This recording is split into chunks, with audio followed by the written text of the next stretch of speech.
অথবা আজকে আমরা বুঝি না।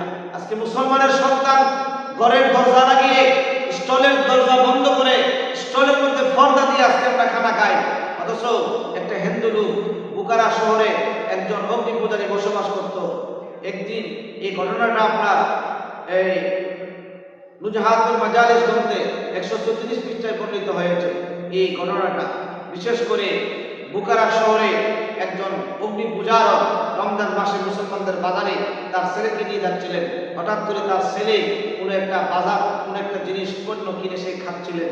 এমন সময় ওই অগ্নি পূজারক লোকটা ওই হিন্দু লোকটা তার ছেলেটাকে রাগান্বিত হয়ে থাপ্পড় মেরেছে এবং তার ছেলের প্রতি রাগান্বিত হয়েছে।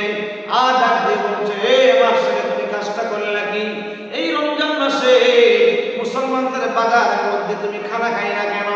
রোজার আদব তুমি নষ্ট করলে না কেন? রোজাদারদের সামনে খাওয়া তো এটা অন্যায়, এটা অপরাধ। ছেলেটা ডাক দিয়ে কই, বাবা রমজান মাসে আপনিও তো খান। ওই লোকটা ডাক দিয়ে কই, আমি খাই, কিন্তু আমি তো খাই ঘরের ভিতরে। এবার ওই লোকটার ইন্তেকাল হয়ে গেল। এলাকার একজন বুজুর্গ লোক দেখতেছে ওই হিন্দু লোকটা অগ্নি পূজারকটা জান্নাতের মধ্যে। ডাক দিলে, অগ্নি পূজারক, তুমি তো অগ্নি পূজারক ছিলে, তুমি কেমনে জান্নাতের মধ্যে ঢুকলা? ওই লোকটা ডাক দিয়া কয়, হুজুর আমি রোজার সম্মান করতাম, আমি রোজার সময়ে রোজার মাসে মুসলমানদের সামনে খানা পিনা খাইতাম না। এই জন্য আল্লাহ পাক রব্বুল আলামিন আমারে মৃত্যুর আগে কালিমা শরীফ নসিব করায়া মুসলমান বানায়া রোজার সম্মান দেখাইবার কারণে আজকে আমারে জান্নাত দিয়েছে।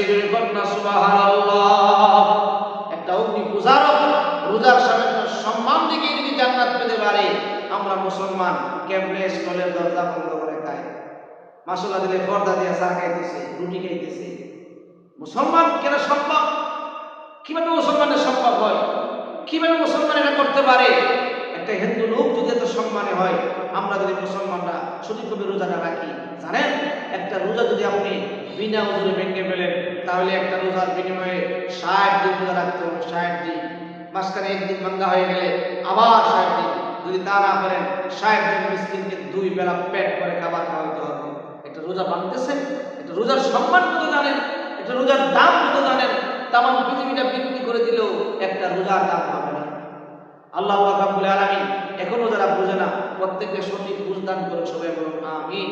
কারণ রোজাদারদের মুখের যে দুর্গন্ধটা, এটা দুর্গন্ধ নয়, এটা আল্লাহ কয়, নবীজি বলেন যে আল্লাহর কাছে মেশক আম্বরের চাইতে আরো সুগন্ধি। জোরে কন্যা সুবহানাল্লাহ।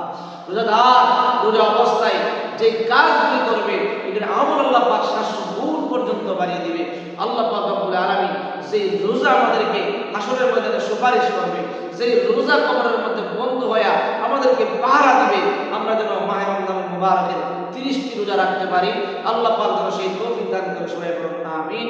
ওয়া আখিরু দাওয়ানা আলহামদুলিল্লাহি রাব্বিল আলামিন। আসসালামু আলাইকুম ওয়া রাহমাতুল্লাহি ওয়া বারাকাতুহু।